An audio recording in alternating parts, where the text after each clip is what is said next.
Momentum Conference 2019, Activating Vision.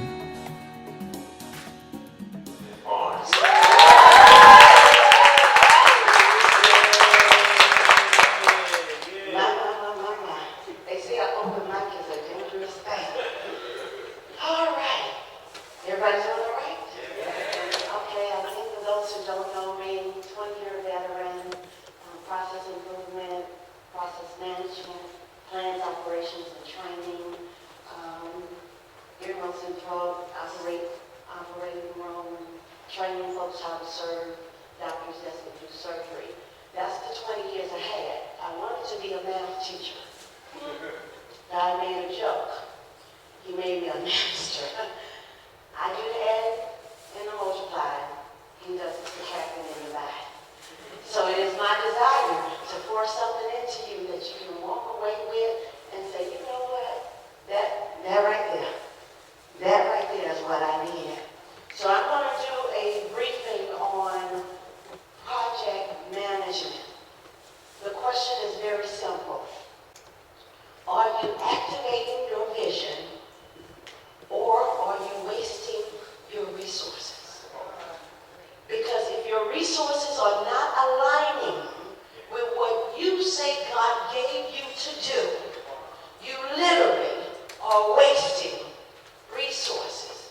Many times when we say resources, folks automatically assume we are talking about money. It's going to cost you, but it don't always just cost you money. I believe our most valuable resource are the very people that's sitting on the side of you. Now, if you want to lose people, waste their time, or waste their money, and they'll show you where the door is, because they're going to leave you. So what we're going to talk about right now is a project being something that is above what you normally would do. It's not your status quo. It's not, we just come to church, we open up church, clean up the church, It's stuff like today. When you're bringing something together that you normally wouldn't do, how do you pull that off without wasting the resources that God has given you? That's where we're going with this. Now that word activate is going to mess with you all day long because it's about making something operative. We can have something all day long, but if it's not performing according to the specs that it was designed to perform, or it's not doing the job that it was given to do, you're going to mess up and waste that resource. What am I saying? If I am a preacher, but I'm over there trying to steal the mic from Elder Cooper because I want to sing. Hello, somebody. I'm not in sync. I'm not in alignment with what I was given to do. Now, I'm going to tell y'all, because I'm bold about this thing. Under the anointing, I can do just about anything. But we talk about what God called me to do. He called me to preach, right? So, what I'm saying to you, do you know who you are? Because if you don't know who you are, it's going to be very hard for someone else to tell you who you are. Or let's go another way. If you don't know who you are, you will fall to every wind and doctrine. So somebody say, okay, you're a singer, you trying to get a mic. Somebody say you're a deacon, you trying to get up here with a hymn book. Somebody say you want to be on the keyboard, you trying to play. Somebody say you're a drummer, and you done ran everybody out of the church. Can I talk to you like we talking like we family? Okay. So we're talking about project management. Are you activating your vision? And when I say your, I don't mean the one you created for yourself. I'm talking about the one that God gave you. We've heard it earlier that you have to get with him so he can confirm what he gave you, so you know that you're in alignment with him. Amos 3:3 talks about how can two walk together unless they be agreed. I understand that scripture to say that you must first agree with God before you can walk with God. So to know your vision, that means you're going to have to talk to him.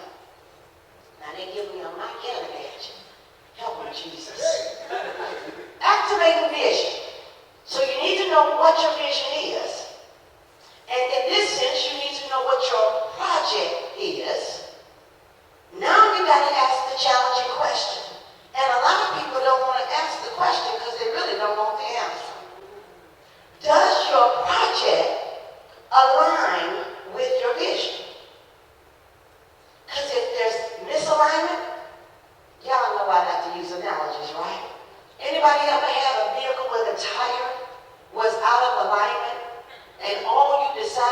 was just buying a new tire. It was just a matter of time before you had to go and spend some more money, right?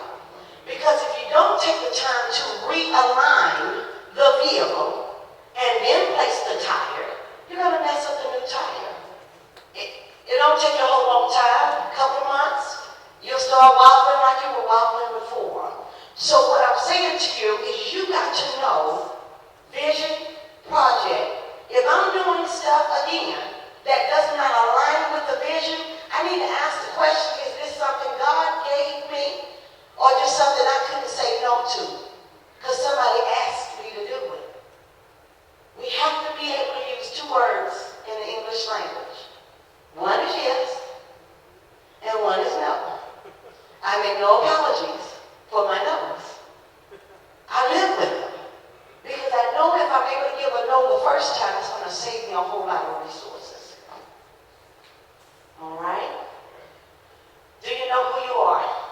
A-R-E. I'm the acronym queen. Because I want you to remember some of the words that I'm putting before you. A, accountability. R, responsibility. E, echo. Accountability. Am I accountable to God for what He gave me to do? See, our neighbor, we can tell him, an excuse, or why we didn't do what we were supposed to do.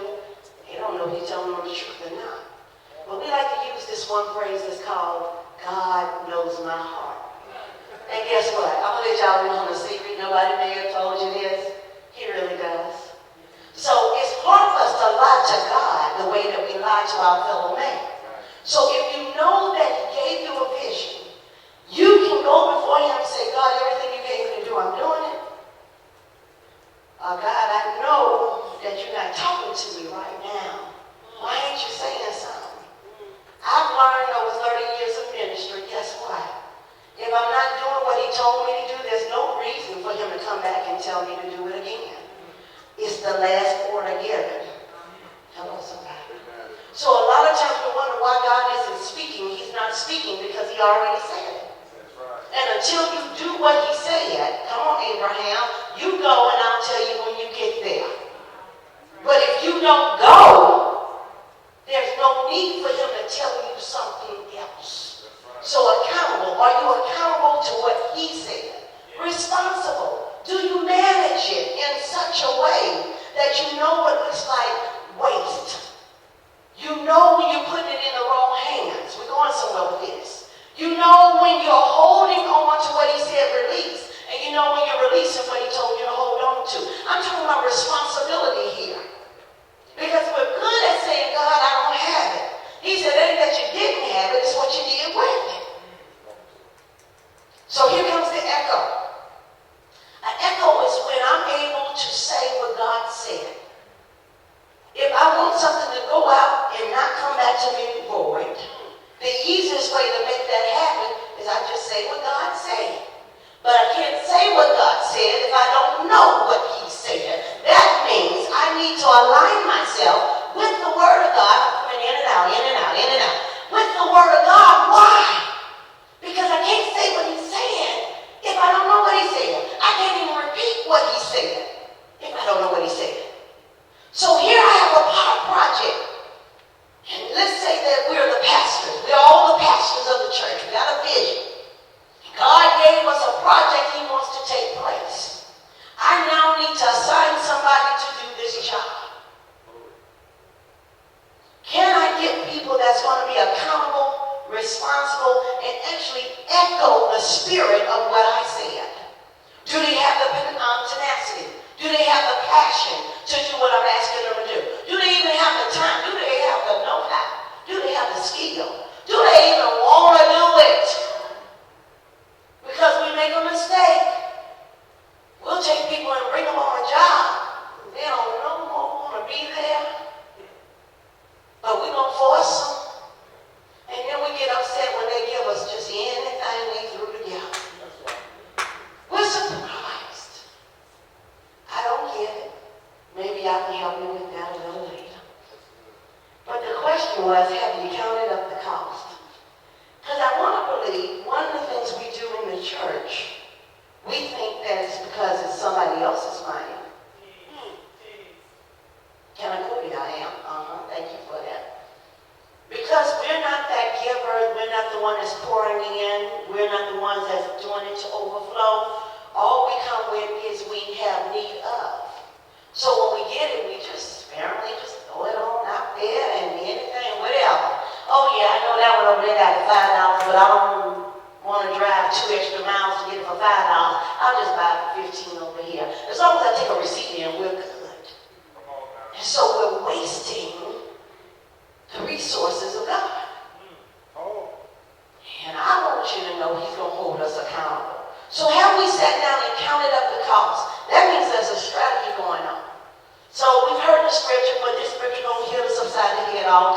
about the 2 and 2. And the Lord answered me and said, write the vision, comma, pause, take a breath, and make it plain on tablets, comma, pause, take a breath, that he may run that reads it. He doesn't get to run that reads it. What is it referring to? The it that we made plain. What is the it referring to? The vision. So if I don't take time to take the vision out of my head and write it down and then sit my people down and make sure they got it, how do I know they got it? When they're able to speak back to me and tell me what I told them. Now I'm ready to send them out to do the work. But a lot of us just want to say, hey, almost like a track meet. We run, we pass the baton. We don't know if the person can run or not. We just gave it to them. Hey, they got it. What did you do with it? Oh, I gave it to him. I gave it to her. But we didn't do anything with it. I know y'all been in lunch, and so y'all a little bit tired because, amen. So let me break this up a little bit. There was a little boy standing at the door of a church. And he had the basket, because the way they did church, they collected your offering on the inside, at the inside of the door, because they didn't want you to think that the only reason they had you there was to get some money. So whatever you purposed in your heart to give, you already had it in your pocket. You already wrote out your little envelope, drop it in. So he took the offering, but this day they had a guest speaker. And the guest speaker, when he got to the door, he saw what everybody else was doing. He figured it out. He went in and dropped his offering in. Got up there and preached his heart silly. When it was all said and done, the pastor came over and preaches, you know the words. We can't pay you what you're worth, but let us give you a love offering and bless you. So when the preacher got his offering that day, he looked at it and he realized, pretty much they gave me what I put in. And the little boy who had been standing at the door looked up at the preacher. Little child, leave him, God. He looked up at the preacher and he said, had you put more in, you would have got more out. Okay, so now that y'all know I came to fight, let's do some work. Let's do some work here. Let's do some work here. Hallelujah. I don't know what just happened, but we're going to tell the Lord thank you. I told him not to give me this thing now. Somebody, everybody up the rate when you come on in and make yourself known. Something going on up here. Anybody who want it. So the next part is the ABC. That's why I told you not to give me this. ABCs. ABCs of decision making. Because remember, I told you got to be able to pass this on to somebody else. Yeah, just stay right there. You'll see me when I'm moving. Tell me what I think. That's how. Anybody who's been around me know that's how you get a job around me, right? All you got to do is hover just long enough. You'll get a job. Amen. So making the decision, ABCs of making the decision. Assess, brainstorm, and connect. Assess. What are you trying to do, and who do you have to do it with? Because there ain't no need of you saying, I'm getting ready to go to Africa, and you don't have the money to go to Aiken. Beautiful dream. May happen in about 20 years, 30 years, whatever. But what I'm saying, we got to be realistic in this thing, y'all. A lot of times we'll assess and say, well, the Lord will provide. Did you do what you need to do for the Lord to provide? Come on. So assessment. Does your project support your vision? If the Lord says we're taking families for Christ and making them whole again, have you reached out to any family with what God gave you? I ain't say you had to reach all of them. Just reach out to somebody. Okay. Brainstorm. People, resources, and scope. This scope piece is so important. If we say we're going from here to Bojangles, we haven't talked about how we're going to get there yet. We just said we're going to go from here to Bojangles. I don't need you to talk about the sale at Walmart. And sometimes what we have a hard time doing, leaders, is keeping folks focused when we're in the meeting. So the meeting that was supposed to be 30 minutes long has now taken 3 hours.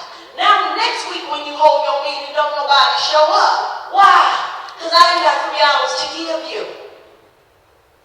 And we wonder why folks respond the way they do, but they did it because we created that culture. Or can we do another one? We say the meeting's going to be at 9 o'clock. Oh, yeah. Come on. 9 o'clock, we had 2 people there. That's right. We started the meeting at 9:50 because we were still waiting for Sister Susie to get there. You just sent me a message. Sister Susie is more important than us telling God we're going to start at 9 o'clock. So guess what? You and Sister Susie can have y'all meeting next week. Because I can almost guarantee you that I won't be the one that's waiting at 9 o'clock. Why? Because people want you to respect their time. They said put some respect on it. Hallelujah. Connect. Can you easily, notice that word easily, can you easily connect your vision, mission, and people to the project? If you got to force it to look like the vision of the house, if you got to force it to look like the vision of the house, and I know I say house, but I got business leaders in there. If you got to force it to look like that's what you were called to do, you're working too hard already. And you have to have the intestinal fortitude to tell yourself that guess what? Nope, this ain't what I was called to do. So no, we're not going to do this. I might be able to direct you to somebody who does that, but I'm not the one. Because you got to protect the resources that God gave you. We're moving on. You see those 3 elements there: scope, time, cost. You got some deliverables. And if you're looking at quality, not quantity, if all that shows up for your meetings are 3 people, work them 3 people until y'all can't work no more. That's effective use of your resources. Use what you have. Y'all come together, reason together, figure out where you're going, knock it out. I would rather know I have 3 people on my team and all 3 are all in than to have 10 people on my team and wonder what the 7 are doing. Because I promise you, just like it was in the military, 90% of the people will get 10% of your time, and 10% of the people will get 90% of your time, and that is a waste of your resources. If you in Bible study on the side of me, guess what you would have heard the same word I heard? You called me, get in the word. I know y'all were wanting to say it. That's why I'm here.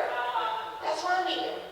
Because sometimes what we do is we let people take our time.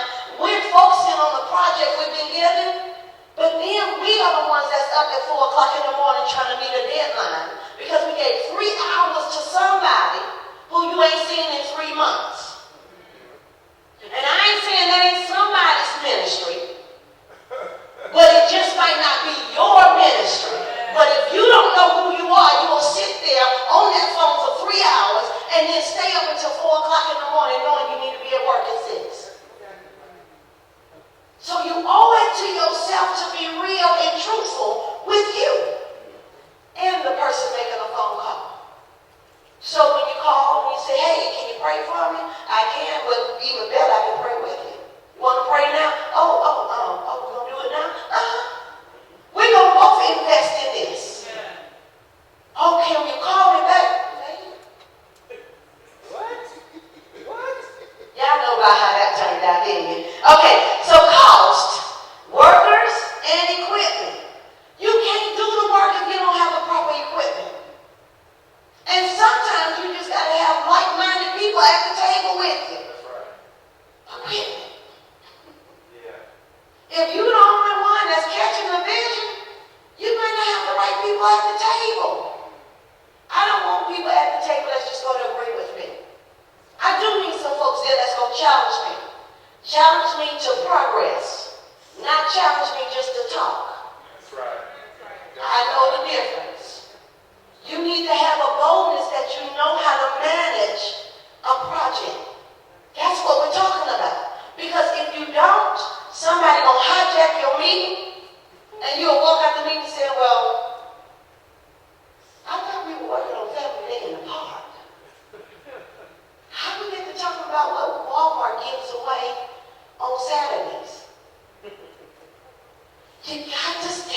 why should it be worth their time?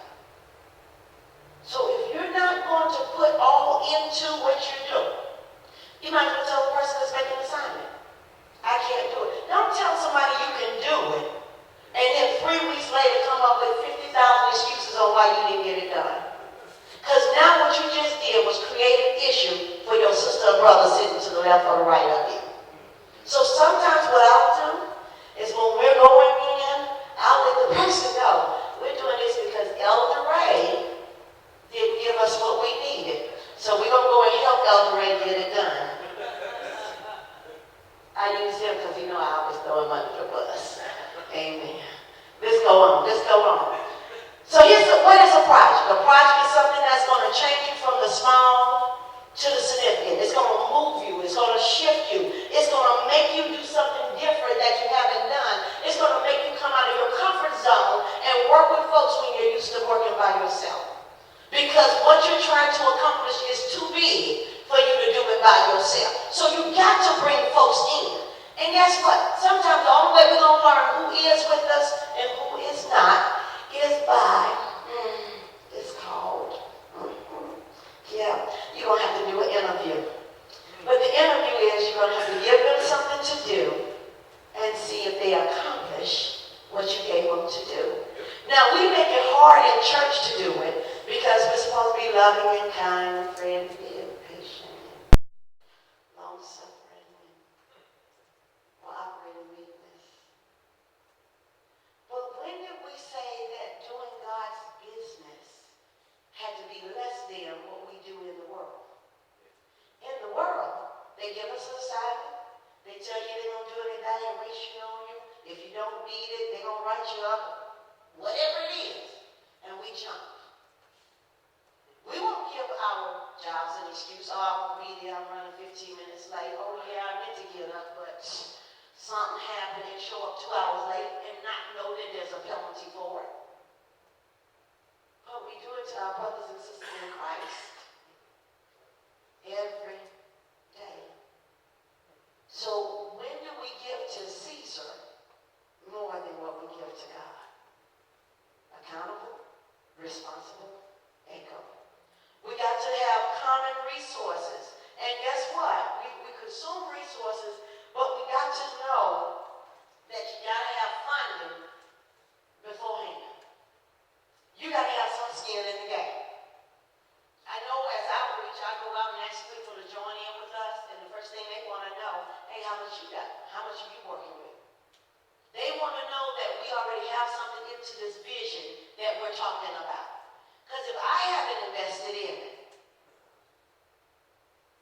why should they? They're not going to give you freely for you to invest their money in something that you want. Invest or your time, or whatever resource you want to talk about. It's immeasurable. Do you see the impacts and the benefits? If you can't see it, you need to ask yourself whether or not this is something you need to be doing right now. If you cannot see the benefits of doing this, bringing 50 people together on a Saturday to pour into them, if you don't look for benefits, why are we doing it? So again, you get out of it what you put in. I'm not going to put it on the instructor. You get out of it what you put in. And then introduce risk in the form of unknown elements. Sometimes you have to know that the projects, something's going to happen that you had absolutely no control over. But at least in your strategy session, you took time to think, what if this don't go right? What if the PowerPoint don't work? What am I going to do with that little clipper? Hand it to the closest person with their hand out. There it is. Somebody going to come to my rescue. But what I'm not going to do is get caught up in trying to work the clipper. It also comes along that you have to be willing to say what you can do and what you can't do. Know your strengths and weaknesses. If you don't know your strengths and weaknesses, I promise you your team will help you to know it.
by this time, you need folks that are helping you make decisions at layers. But if folks are afraid to make a decision, why do you have them in the position? Because if you're going to answer all the questions, why do you have a team? The whole purpose of the meeting is everybody sit around the table so everybody knows what's going on. So when it comes time to it, they don't have to say, well, Elder Ray, what you want me to do right here? And if we create a culture where Elder Ray is the only one that can answer the question for momentum, we failed at that test. Because everyone on the team sitting at the table, and I need to make this point, you aren't sitting at the table just to talk. Sometimes you're there just to hear what your expertise is around the table. Not necessarily for this project. You got a project coming up in 2 weeks. And I just found out that Deacon Turner does layouts. Hello, somebody. I just found somebody who's going to help me with the layout. But if you're not around the table willing to hear people talk, then what happens is you miss out on the subject matter experts sitting on side of you. You're going to waste a lot of your time and a lot of your resources because you don't know your answer sitting right on side of you. Because you haven't taken time to build a relationship. You see how the outside is weaving with the inside? I would rather give Elder Julian some of my administrative tools and go the other way knowing she can handle it. I'd rather give Elder Ray my marketing stuff because I know he can handle it. I'd rather give Sister Tiffany, Minister Tiffany, my finance stuff because she can handle it. What I do is start picking folks who I know who can either do what I can't do it in a more excellent manner than I can, or at least help me and bring it to the level of excellence that they know I want. But we can't do it all by ourselves. So when I joined the ministry, I came in as a just in case you need me ministry. I didn't have an assignment. I just showed up at people's stuff. And they said, well, what? I'm hands and feet. Where you need me? And I began to build relationship with folks in the ministry. It didn't matter what their project was because it wasn't for me to know all that was going on. I was showing up to help them. So if they said, I want you to take all these chairs and move them to the back. Do you want them stacked on the wall or in the back? Once I got my instructions, guess what I did? I moved out and I started moving chairs. I didn't ask them or make all these suggestions. Well, did you consider putting the chairs over there? How about putting them in the parking lot? What about if we take them upstairs? No. If I show up as hands and feet, do what hands and feet do. Feet go, hands do. They don't talk, they just get it done, all right? So you got some levels here. Owner, manager, subject matter expert. We moving. The project owner acts as the champion. If Elder Sturkey is not excited about momentum, ain't nobody gonna be excited about momentum. Because if it's what he's carrying, if it's his baby, and he can't get excited about his baby, then why should everybody else? So leaders, let's just do a little assessment here. Is it possible, perhaps, the reason why people are not drawing to our projects is because we don't even look like we want to do it?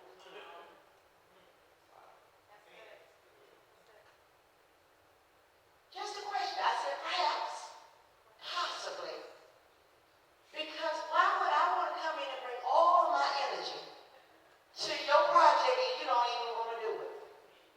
I'm sure I can find somebody else's team that got something going on that they're excited about. All right? So, remove and mitigate organizational barriers. I need that owner running interference for me. Hello, Elder Ray Sturkey. If he's the project manager, he cutting stuff off at the payout before it ever gets to elder performance. Why? Because that's his role. He running interference. So that then I can focus on what I need to focus on. The first impression is focus on these stuff. He's literally looking to say, okay, are they messing with Deacon Carpenter while he's trying to prepare his slides? If so, he mitigated. Okay, I'm going to need y'all to move out because we're preparing, da-da-da-da.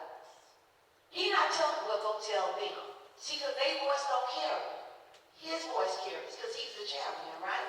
Resolve issues. Well, they told me I could do this. Who told you? Y'all know me, I want a name. Who told you?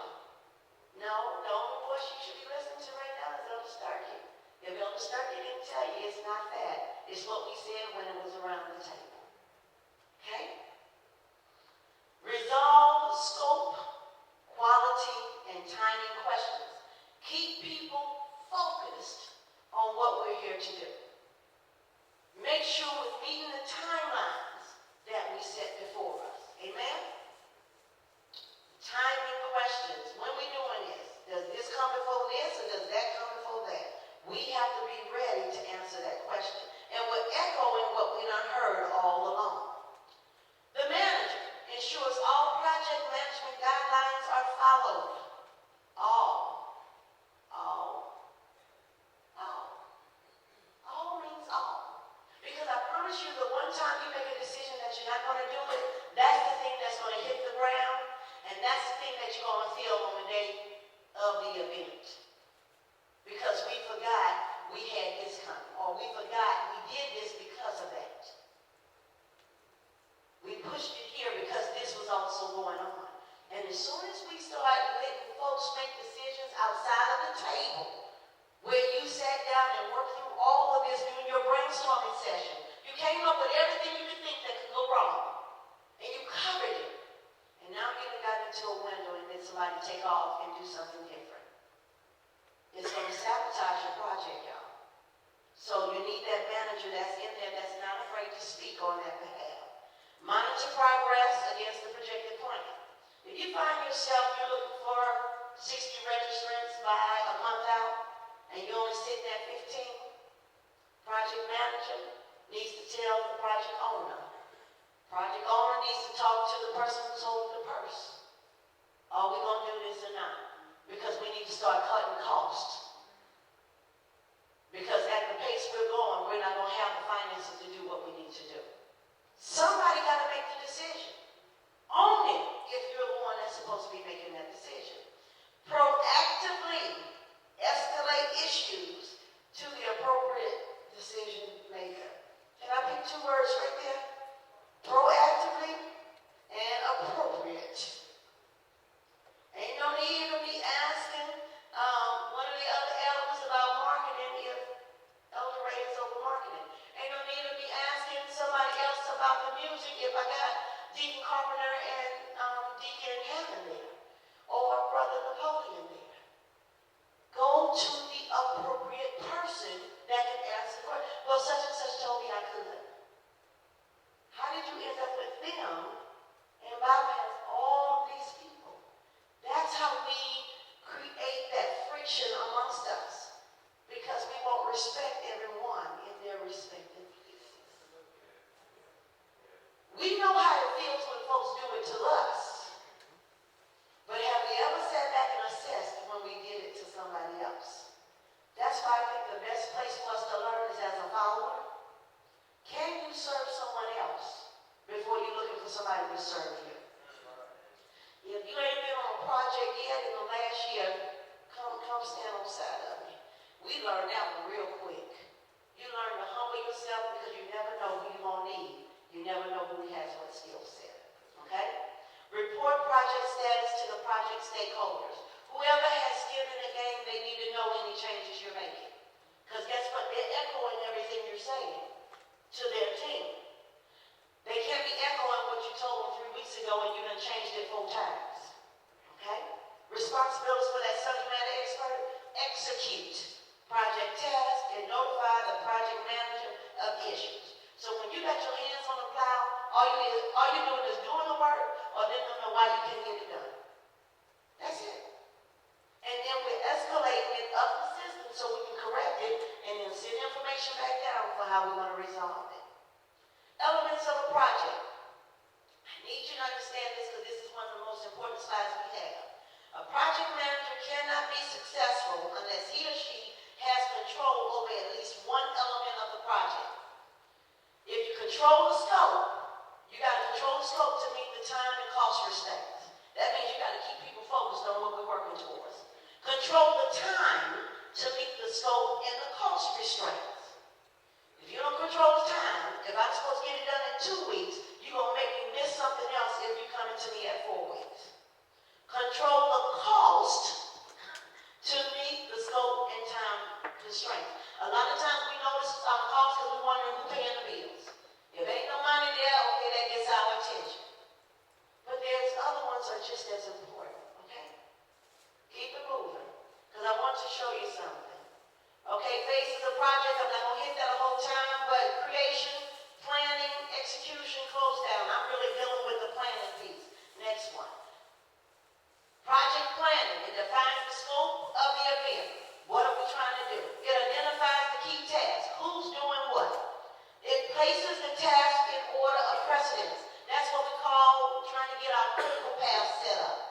create a critical path diagram for the task completion.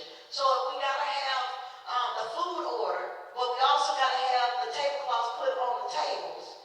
Are they something that's conflicting with each other, or do I need to do one before the other? If I need one to happen before the other on the critical path, I need to show the timeline of when we're going to have this started and finished so I can start the next task. Because anything that's lingering is going to throw me off, okay? Communicate tasks. Communicate is a big word, y'all. We got to talk to folks and make sure they repeat back to us what we said so we know they're carrying out the instructions we intended for them to receive. We had it last week. Can I just put myself on front screen? Bishop whispered to me he wanted some folks to move to the front row. He was saying front row, I was pointing at front row. I sent some folks all the way around the church. They were real inconspicuous, y'all, because we screwed like that. And they sat on the row.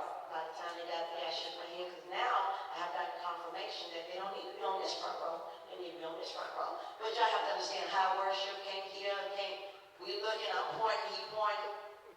Got it. Because I got the next thing I got to get to, right? So we make a motion, tell the folks, okay, they come back around their school. They get ready to come back to their original series. I'm like, Now, mind you, I done lost some trust, y'all, because I done sent them all the way around the room. Right now, they ain't trying to hear what I got to say. I'm just telling you, they ain't told me, but I'm just going to put it out there. Okay, so now I got some trust issues, because I'm like, don't go here, go that way.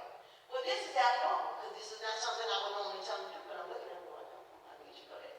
So they're almost like, okay, we're going to try it one time now. So then I got in there, and then slid in the seat, and they looking. Because I'm using hand signals. And they're looking at me like, okay. Now, mind you, all service, they probably wondering, what was that all about? What was that all about? It was really about communication. How do we communicate when we're in a loud building? The speaker knows what they want, but the hearer hasn't received the message. Now I got other people involved, and they're trying to figure out what's really going on. So you're not trying to create a flavor that folks are at odds with each other. What you're really trying to do is allow people to work together. I'm pushing. So you got to have a job description for everybody. Everybody needs to know what their job is, okay? Timeline, critical path. When are we doing it? How are we doing it? When do we need to be there? Expectations, standard of excellence. We ain't gonna miss it.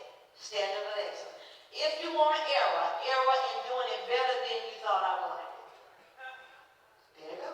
Manage your critical path. If it looks like we're not complying to what we said, if the leaders are not reporting what you need to hear, if they still telling you I'm working on it, and by this time they should be telling you names, you need to get closer and see what's going on. Execute the event, assess the event. Normally we have a standard setting, and you will receive one also, because I will reach out to you after this project and say to you, hey, can you tell me some stuff? What did we do right? What did we do wrong? What could we do better? And I'm asking you because I need your input, because I know that next assignment is coming up. But if all you say is, everything was good, glory to God, I'll be glad when you do it again, you're not helping me. If you say I went to the restroom and there weren't no tissue there, I need to know that. You're not going to hurt my feelings. I need to know it so I can have provisions in place to make it better the next time. The only way we grow is that we assess and then evaluate and reassess. So project management, I know a lot of people like to run from it. I know administrative stuff is like boring to y'all. Hello, somebody. But this is the kind of stuff that makes my blood boil. Because when I see it come together and folks come in and you get that aha moment, because they weren't expecting what you laid out for them, then I've been like, oh God, I've done it again. I hope you don't have any questions until I go on the panel, because I'm right now on the skin of my teeth. Hello, somebody. Y'all know what love means through the process. Elevate, come get this back because it belongs to you. Hallelujah. Bye.